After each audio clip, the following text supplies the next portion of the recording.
Buenas tardes a todos. Antes que nada, una disculpa, el tráfico y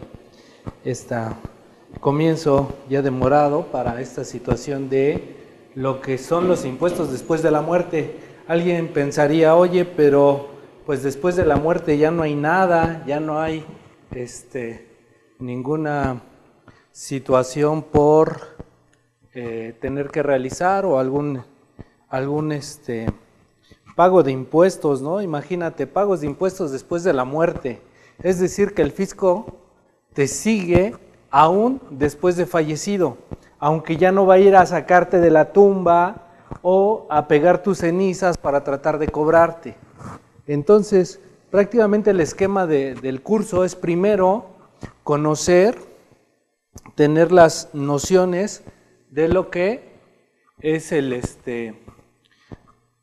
de lo que es el proceso sucesorio, conocer quiénes participan, cómo está esta situación del fallecimiento, para después tener, ahora sí, la cuestión fiscal. Muchas veces entramos a la cuestión fiscal, pero sin tener un conocimiento previo de lo que vamos a tratar de estudiar. Entonces, primero necesitamos conocer de qué se trata este asunto. Primero conocer de qué se trata la muerte. Se dice que nadie se escapa ni de la muerte ni de los impuestos. Es un dicho muy común, una frase que ya se ha establecido, si no me equivoco, quien la acuñó fue Abraham Lincoln, no estoy seguro, pero bajo ese sentido el ser humano trata de vivir bajo el esquema de que siempre va a estar aquí, siempre va a poder permanecer, busca el elixir de la eternidad, ser inmortal. Pero para el ser humano es lo más natural. Hay un paradigma. Se dice que los más grandes, más viejos, son los que se mueren. Sin embargo, hay muchos niños, jóvenes, que mueren antes de llegar a una edad adulta. Entonces, en ese sentido, tener una visión respecto de cuándo nos llegará la muerte es algo difícil de comprender. Nuestra psique dice, no, yo no quiero morir. ¿Qué se sentirá estar muerto? ¿Qué se sentirá abandonar este mundo? Este mundo va a seguir caminando con su tráfico y con las manifestaciones y con todo el rollo, estés tú o no estés tú. Entonces, esa situación de permanencia pues conlleva a conocer a partir de cuándo uno como persona física puede comenzar a heredar, a dejar su patrimonio, a dejar sus bienes. No me vas a dejar mentir que en algún momento a alguno de tus familiares tú le preguntas, oye, ¿ya hiciste tu testamento? Y lo primero que te va a preguntar, ¿qué, ya quieres que me muera? ¿Qué, acaso te interesa qué es lo que te voy a dejar? Pues el comentario no es en el sentido de mi deseo o no, sino en el sentido de unos aspectos jurídicos que tenemos que cuidar en ese sentido para estar preparados. Nosotros planeamos, o inclusive lo puedes observar ahorita, estamos planeando la cena de Navidad, ¿en dónde la vamos a pasar? La cena de Año Nuevo, ¿en dónde comenzamos el Maratón Guadalupe y lo terminamos con los Reyes? ¿Cómo va a estar toda esa situación? Todavía no se llega, es una temporalidad, pero nosotros ya estamos programando y dando por hecho que vamos a estar esos días. Si lo único seguro es que la muerte, eso es garantía, en algún momento va a llegar. Por lo tanto, el ser humano, esta cuestión de permanecer siempre es parte de la ideología que tenemos que romper. En algún momento tendré que morir. Mi pregunta es, ¿y mi patrimonio ya está protegido? Si tú le preguntas a un chaval de 20 años, oye, ¿ya hiciste tu testamento? Lo más probable es que te tilde, bueno, ¿y tú qué? O sea, estoy joven, todavía me falta por vivir como para hacer mi testamento. Pero el que tú seas joven, el que tengas 20 años, ¿implica que no puedes hacer un testamento? implica que tú no puedes proteger tu patrimonio. En ese sentido es que tenemos que estudiar lo que tenemos certeza que va a suceder.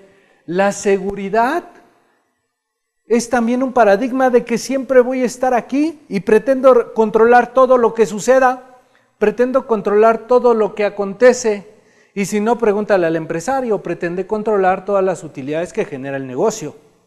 Tiene la seguridad de que va a permanecer en el mismo negocio. El empresario generalmente dentro de su ideología, dentro de su pensamiento, no establece, no visualiza una posibilidad de que el negocio falle, de que haya una crisis, de que haya un problema económico que provoque el debacle de su negocio. Si no, preguntémonos a los que venden chocolates, confiterías y todo, ¿no esperaban un impuesto especial sobre productos altamente calóricos? Y aún así continúan. Pero esta seguridad de que voy a estar aquí, de que siempre voy a permanecer, decimos, como no sé cuándo, sigo actuando como si siempre voy a estar aquí. Y eso conlleva ¿a qué? A no hacer previsiones. Previsiones desde el punto de vista de en dónde vas a quedar, qué tipo de contratación quieres, cuál es el panteón que te gusta. No, pienso en la casa que voy a comprar, pienso en el departamento que quiero adquirir, pienso en el terrenito en el cual voy a construir mi casa. Pero si yo te pregunto, ¿y ya pensaste si quieres entierro, cremación o momificación? Porque eso tiene un costo y generalmente, lamentablemente, cuando sucede el evento, cuando sucede la situación del fallecimiento, es entonces cuando nos preocupamos y preguntamos, ¿y el cuatito que murió qué quería? ¿Ser enterrado o ser cremado? Y ahí tienes a los familiares tratando de decidir qué hacer. Unos por la cuestión espiritual, por la cuestión ecológica, incluso algunos, otros por la certeza de que efectivamente haya fallecido. Y como quiero tener esa certeza, no hay otra, como que lo cremen. Pero, ¿cuál fue la voluntad de la persona que falleció? ¿Cuál es la voluntad de la persona respecto del lugar donde quiere quedar? Hay personas que deciden, no, yo quiero un entierro, ok, yo quiero ser enterrado. Ok, ¿sabes en dónde? ¿Ya evaluaste si hay en el lugar donde tú vas a estar enterrado, hay unos gastos de mantenimiento o es por N número de años, pueden ir de 7, 10 años de permanencia y después si no se pagan cierto tipo de cuotas, sabes que el cementerio o el panteón tiene el derecho de expulsar los restos de la persona porque no ha pagado sus cuotas?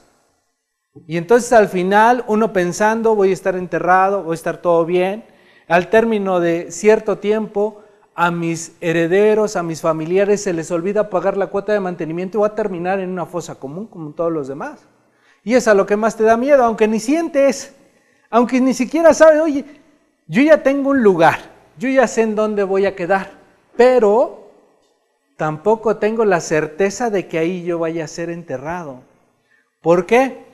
Bueno, porque suceden accidentes, porque suceden acontecimientos en los cuales, ¿y dónde está fulanito de tal? Pues quién sabe, no sé en dónde quedó y al final no se cumplió con el objetivo del lugar que se haya escogido. Es una previsión, no significa que forzosamente ahí vaya a terminar.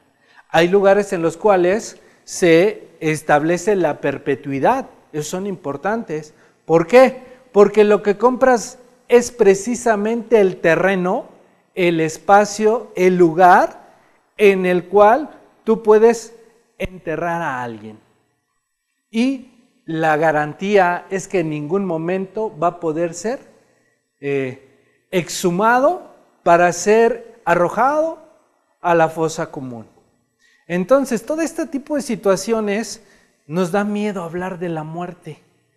Nos da a veces pánico, a veces no lo queremos pensar, a veces simplemente queremos la vida color rosa que se va presentando, pero sin estos tintes negros de lo que es la muerte.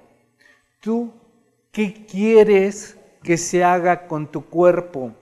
¿Que se entierre, que se creme o que se momifique? O incluso ya hay una situación que es parecida a la cremación, en la cual introducen el cuerpo y por cuestiones químicas, ya no necesariamente la cremación es parecido, pero se disuelve todo el cuerpo del ser humano excepto aquellas partes que correspondan a prótesis. Por lo tanto, las prótesis o los metales que en su caso se hayan incrustado en el ser humano pueden ser retirados y volverlos a utilizar en otro. Entonces, eso es nuevo.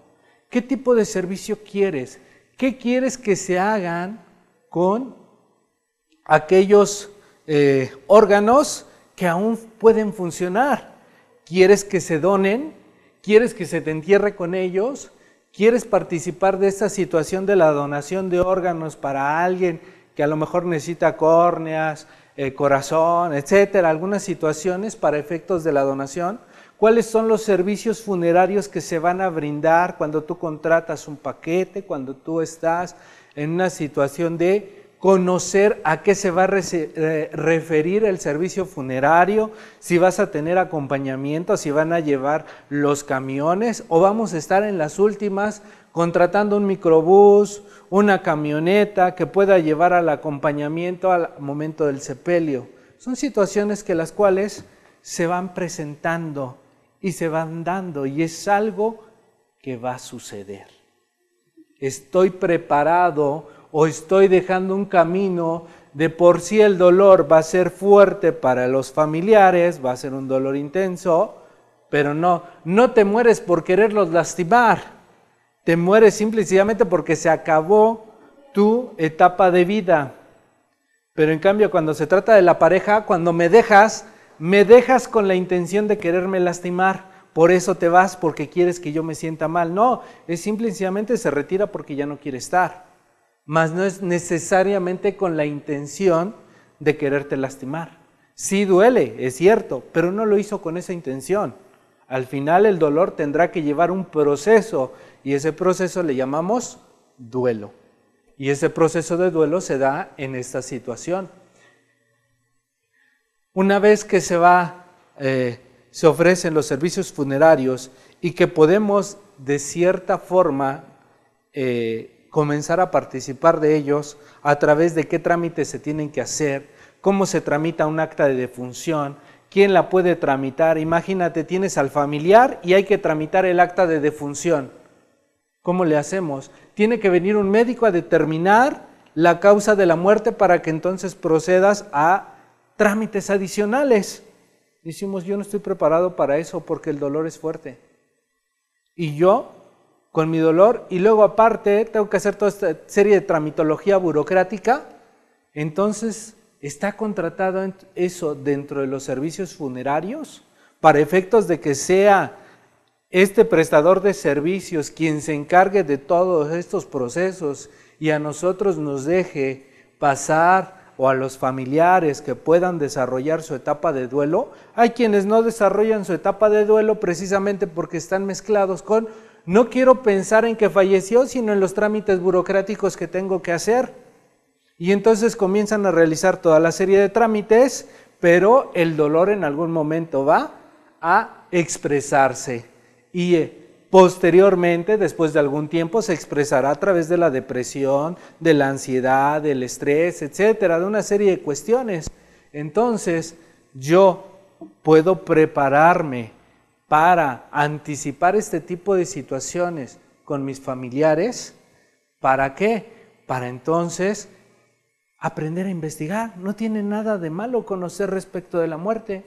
No tiene ningún problema. Es como cualquier operación que se tendrá que hacer. Oye, yo quiero invertir en tal lugar. ¿Qué tengo que hacer? Pues estudios, conocer, saber, para entonces tomar una decisión. Lo mismo va a suceder aquí, ¿ok? Luego, en el ámbito jurídico, a la persona que fallece se le conoce, o en el argot jurídico se le conoce como la persona de cuyos. Es un término utilizado para efectos de referirse a la persona que ha fallecido, el de cuyos, así se le conoce, ¿ok? Entonces vamos a estar hablando de él precisamente por esta situación que se atraviesa en la cuestión de la muerte. Ahora, un punto importante aquí es, ¿qué va a pasar con el patrimonio?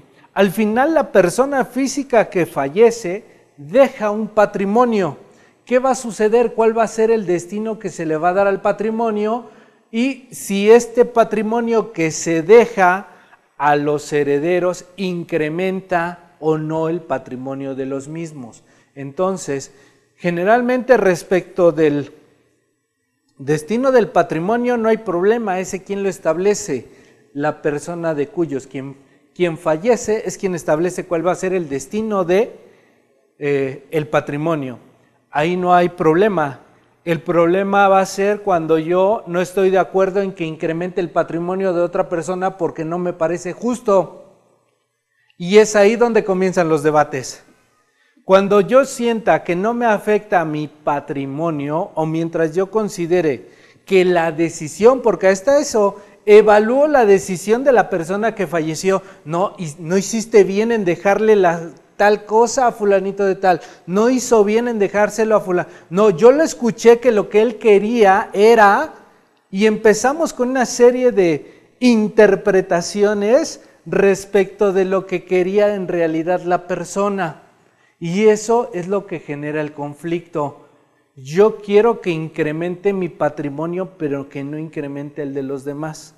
La pelea es por situaciones de carácter económico, no que no eres materialista, no que te dices, no, pues a mí no me interesan las cosas materiales, pero cuando se trata de la herencia, tú observas las personalidades en el debate respecto de la herencia, que fue algo que a ellos no les costó, probablemente. A lo mejor participaron, pero la decisión la toma el de cuyos, la persona que fallece. ¿Qué es lo que quisiéramos velar todos? Por la voluntad, la última voluntad de la persona querida. ¿Cuál fue su última voluntad? Pues si dijo que Chuchito tendría que tener la casita en Acapulco, pues aunque a mí me agrade esa casa, pero no me la dejó, pues ni modos, es algo que ni esperaba. ¿Por qué? Porque no era mío, no era de mi patrimonio. Sin embargo, cuando empieza la cuestión, pero esa casa, no, yo ahí viví mi niñez, ahí viví mi infancia, ¿cómo es posible que se la deje a Chuchito Pérez?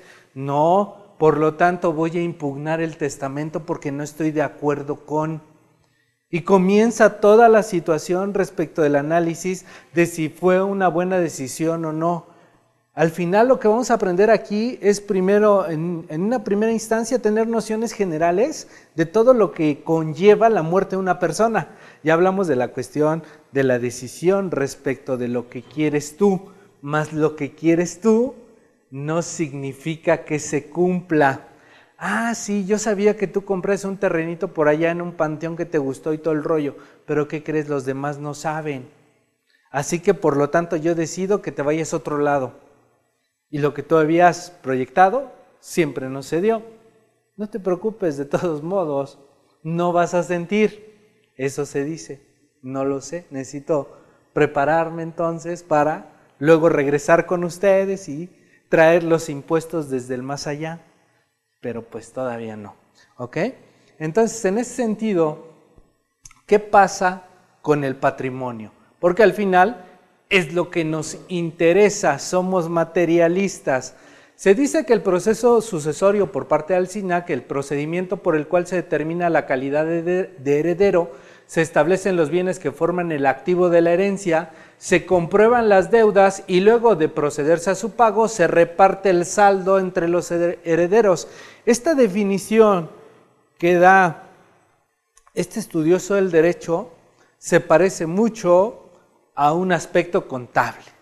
Suma del pasivo, le restas, sumas del activo, le restas el pasivo y ¿qué te queda?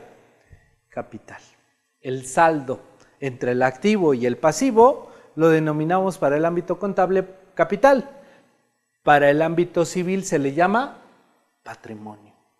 ¿Cuál es el patrimonio de esta persona física que acaba de morir? Su patrimonio es la serie de activos disminuido con la serie de deudas y el diferencial es el saldo o el remanente que podrá distribuirse. Entonces, procedemos a decir proceso sucesorio.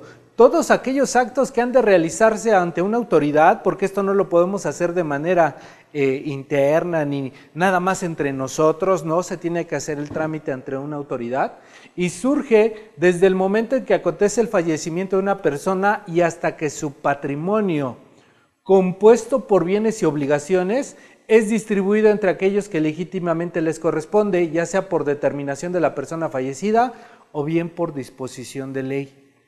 En este sentido, entonces, quien determina quién debe quedarse con los bienes se realiza a través de un proceso que se llama proceso sucesorio. ¿Ok? Y comienza el proceso sucesorio desde el momento en que fallece la persona y hasta que los bienes se han repartido. Entonces, por eso los problemas de herencias no son de un proceso corto, son largos. Porque en este proceso siempre abarca qué quiso decir la persona que murió, cuál era su intención. Entonces, en ese sentido, es interesante, es importante conocer cuál es el destino que van a tener los bienes. Con base en ello, ¿qué podemos decir? Que el patrimonio, según Planiol, es el conjunto de derechos y obligaciones de una persona apreciables en dinero. Eso va a ser el patrimonio.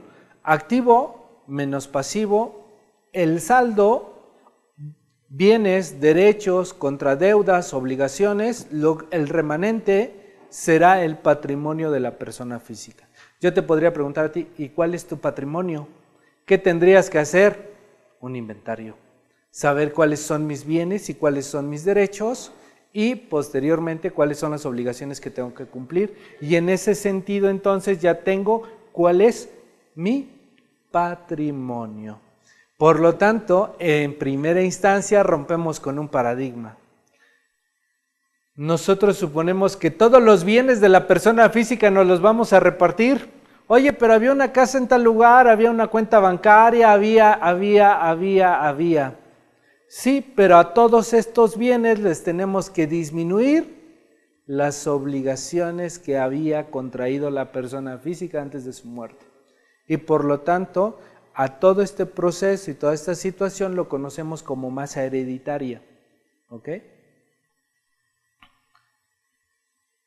Activo. Los activos pueden ser derechos personales o derechos reales. Derechos reales es el poder jurídico que tiene una persona sobre un bien. Por ejemplo, aquí el caballero tiene un derecho real ¿sobre qué? Sobre su laptop. La compañera tiene un derecho real sobre su laptop, sobre la cosa. Tiene un derecho sobre un bien.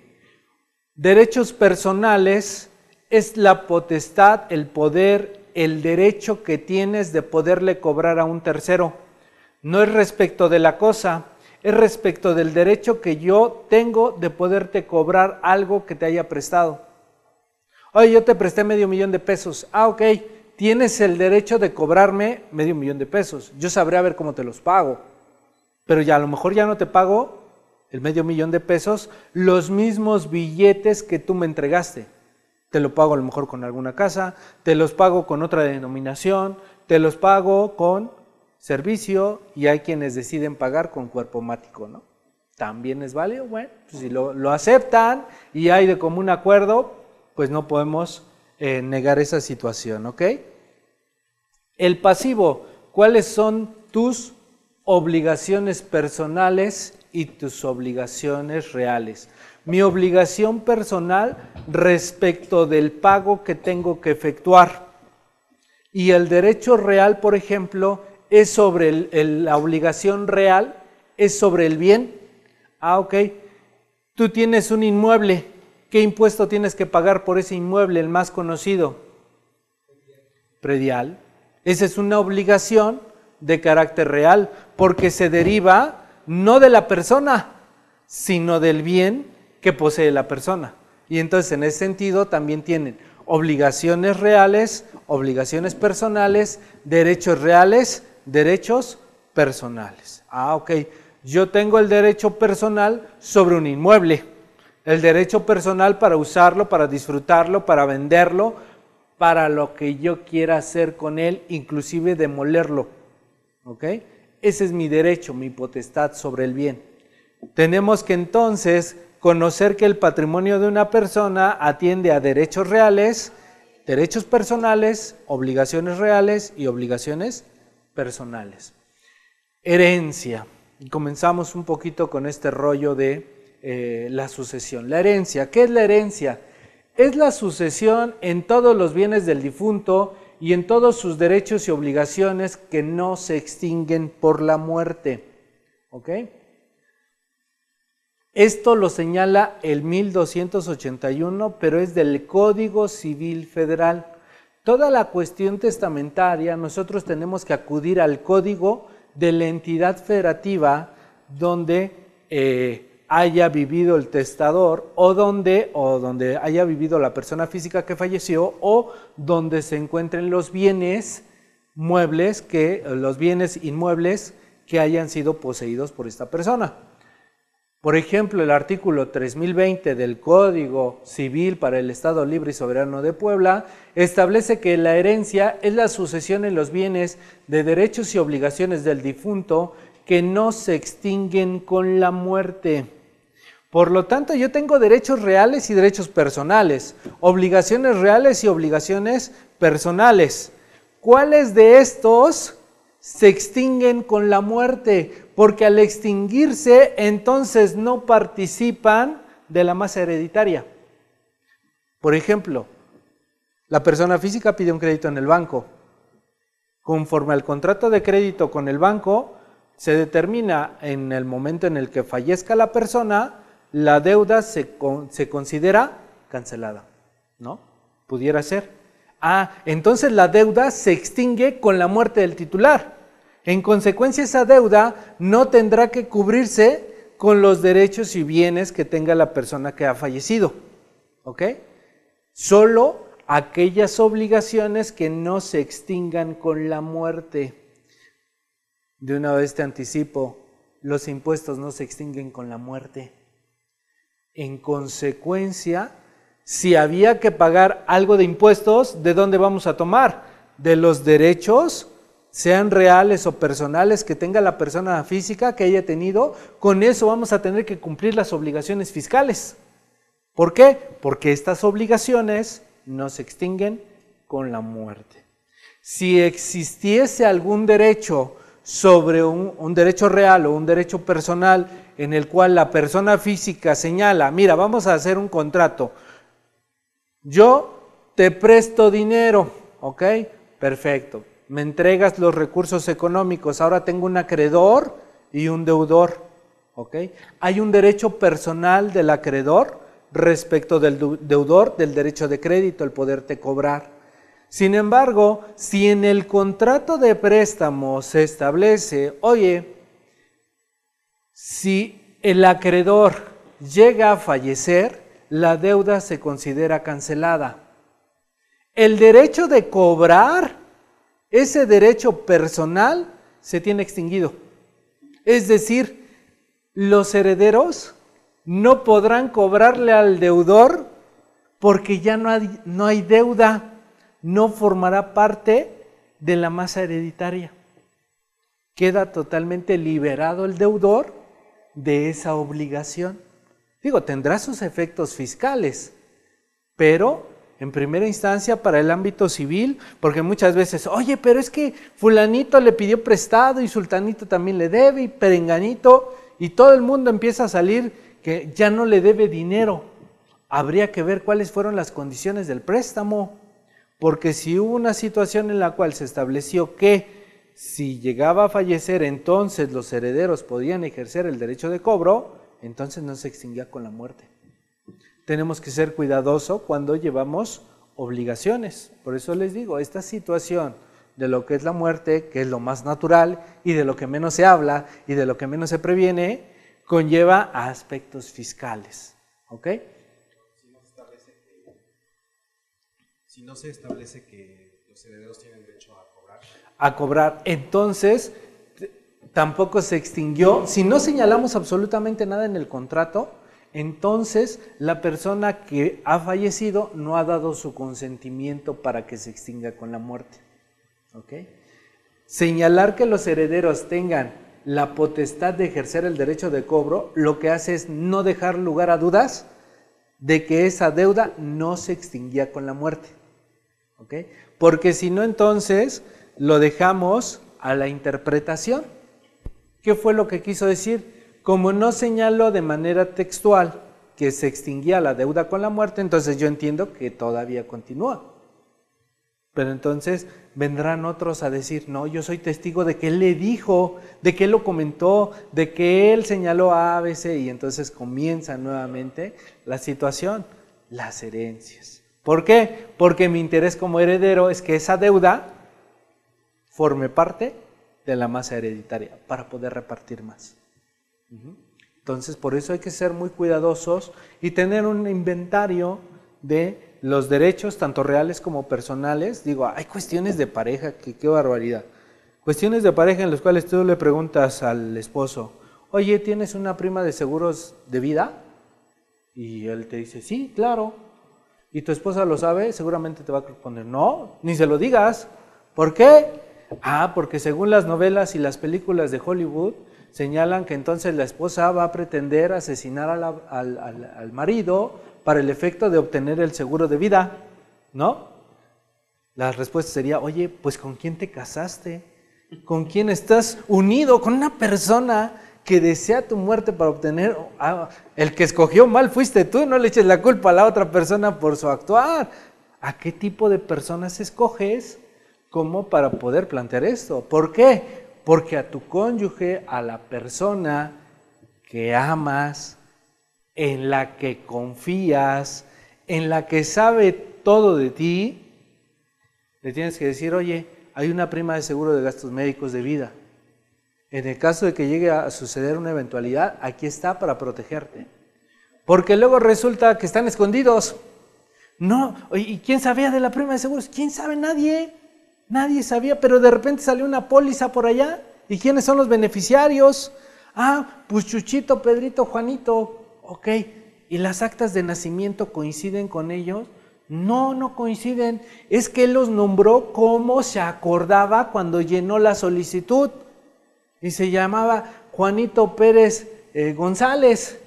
Pero se le olvidó que era Juanito Pedro González. Y entonces él, como se acordaba, lo anotó en la solicitud. Y la aseguradora nunca te va a preguntar y te va a decir, oiga, ratifica que estos datos sean verídicos, correctos y todo. No, el problema viene después, cuando ya ha fallecido. Y ni modo de ir a sacarlo de la tumba y preguntarle, oye, ¿a quién era a quien querías dejarle la póliza de seguros? No se puede. ¿Ok? Entonces también esas observaciones son importantes. Conocer quiénes van a ser los beneficiarios del patrimonio que la persona física, que nosotros como persona física vamos a dejar. Porque también es muy común el paradigma, fue por herencia, entonces no hay impuesto. Y si no hay impuesto, entonces pues no hay trabajo para el contador. Cuando debiera de ser al revés. No sabes los riesgos en los cuales se encuentran albaceas, se encuentran representantes de la sucesión, porque conocen de la parte civil, el abogado los asesora en la parte civil y hay que levantar esto, hay que hacer aquello, hay que hacer así, así, así, pero él es civilista, él es de lo familiar. Pero ¿y en el ámbito fiscal qué sucede? Ahí es donde vamos a entrar nosotros para asesorar a nuestros clientes, a nuestros colegas, a los empresarios con los cuales participemos y hasta para nosotros mismos, cómo se va a dar la situación después, para que estén preparados, ¿ok? La sucesión puede ser testamentaria, o como la conocemos, o intestamentaria. Es que es un intestado. Dentro de lo que nosotros conocemos coloquialmente y lo que escuchamos y todo el rollo, decimos, intestado, porque no dejó testamento. Entonces es un problema enorme. Decimos, dejando testamento, ese problema lo disminuimos. Y entonces, ¿por qué no hacemos testamentos? ¿A partir de cuándo es la edad correcta, oportuna para hacer un testamento? A los 40, 50, 55. El joven ya está pensando que va a vivir a esa edad. A los 60, a los 65 voy a elaborar mi última voluntad. Cuando la persona física ha obtenido la capacidad de ejercicio, es decir, a partir de los 18 años de edad, es sujeto de derechos y obligaciones. Y por lo tanto puede decidir por sí mismo. La patria potestad queda detrás. Es lo que busca el mayor de edad. Dice, quiero que ya mis papás no me ordenen. Quiero liberarme del yugo de las decisiones, de que tenga que llegar a tal hora, de que no pueda faltar, de que tenga que ir con ellos a fuerzas. No, a partir de los 18 años ya yo decido por mí mismo. La patria potestad queda fuera, porque ahora ya no la hay. Se pierde la patria potestad cuando el menor cumple la mayoría de edad, porque ya es sujeto, la ley ya lo reconoce con una capacidad de ejercicio que dice, tú eres sujeto de derechos y de obligaciones. Por lo tanto, a partir de ese momento él ya puede testar. Es decir, puede acudir ante un notario. Oye, pero no tengo bienes, pero los que pudiese llegar a tener. Ahorita no los tengo, pero a lo mejor pienso llegar a tener bienes. De una vez voy a establecer probablemente quién quiero que sea el heredero de mi patrimonio. Oye, pero no tienes esposa, es que no requiero esposa para poder hacer un testamento. ¿Lo puedo dejar con quiénes? Con mis padres, con mis hermanos, con mis primos, con el amigo de la infancia, con quien tú gustes.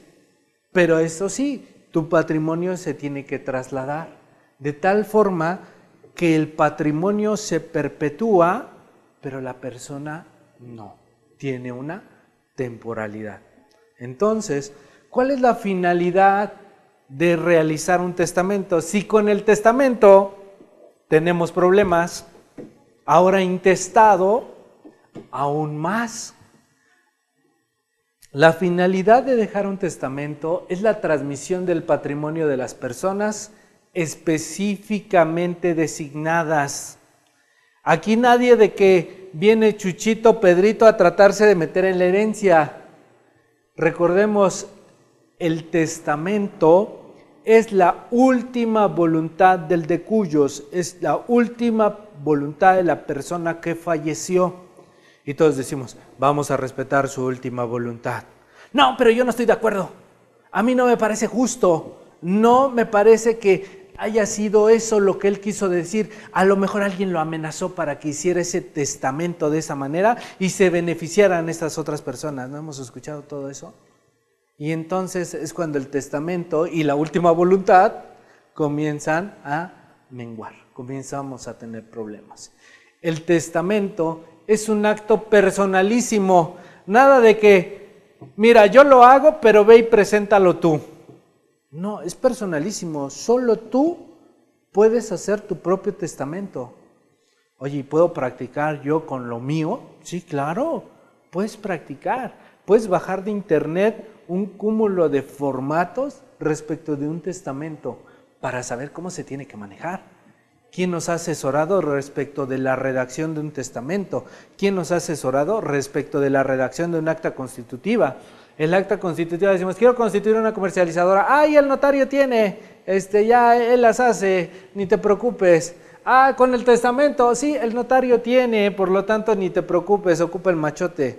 No, a lo mejor tú quieres expresar más información, quieres señalar algunos puntos más específicos respecto de los bienes que vas a dejar. En consecuencia, tú necesitas elaborar tu propio testamento. ¿Con quién te aconsejaría te apoyaras? Con el notario, efectivamente, pero también con un abogado que pues que participe en la cuestión de las sucesiones. Cuando tú te digas, le preguntes a un abogado, oye, ¿cuál es tu ámbito de desarrollo profesional o dentro de tu ámbito de desarrollo profesional se encuentra la sucesión? Entonces él te va a entender que te refieres a el proceso para que el patrimonio se entregue a los herederos. Ah, excelente, entonces necesito tu asesoría. ¿Cuáles son los problemas que se han presentado respecto de los testamentos o de los intestados que has llevado? Para que eso me dé a mí mayor luz y dejar menos ¿qué? Problemas. Se dice, es que si tú dejas testamento te evitas problemas. Pues es que ya no queda de otra, ya estás muerto, ya no puedes tener ningún otro problema. ¿Te evitas de problemas? No, evitas de problemas a los que se quedan. A ellos sí. Porque puede ser más claro y más contundente. ¿Ok? Es parte de lo que vamos a estar analizando.